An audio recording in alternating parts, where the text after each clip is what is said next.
Belly Dancer Diaries. If you're new here, please make sure you check it out. I have lots of videos about discussions about being a belly dancer as well as tutorials.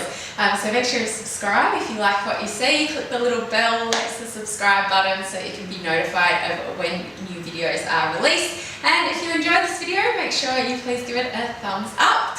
So today we have a technique tutorial. I really love this move. I love all figure eights actually. I really enjoy doing figure eights. This one is one that's quite simple, very beautiful, but I put it as an advanced move because it's one where you really need to have your basic figure eights down pat first before you extend into this one. So if you haven't learnt your basic horizontal figure eights yet, please do that first. Make sure you perfect them before you do this tutorial.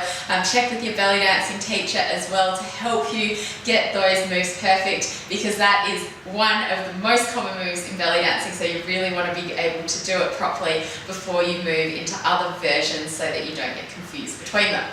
So if you've already got your figure eights, coming into our nice posture with our feet hip width apart, that's going to help us move our hips, our pelvis tucked in, chest up, arms out in front, just like we're holding a big basket of washing. So remember, with our figure eights, we're coming out to the sides and around.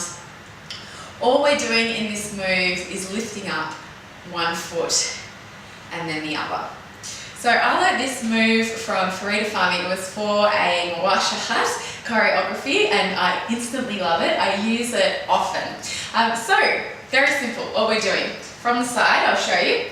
Our basic figure eights, and then every third one, we're adding in a lift of the foot. So you're still keeping the same movement of coming to the diagonal and around as you would with your normal horizontal figure eights, but as you're coming up and around, you're just lifting through the foot. You can see my heels lifting off the floor, but as well as that, I'm pulling in through here. So again, from the front, coming around in our figure eights, now adding the lift. So it's nice, I think, if you add it every third one. You can choose, it depends with the music, but as you can see, it's really beautiful. Yeah, so I hope you like this move. If you do, please make sure you give this video a thumbs up. Let me know how you use it. It's beautiful in Mwasha Hut, but it's also really nice in classical oriental styles where you might want to be doing your figure eights, but you might want something a little bit different other than your hands and moving up and down. It's really nice, just one hip at a time coming up.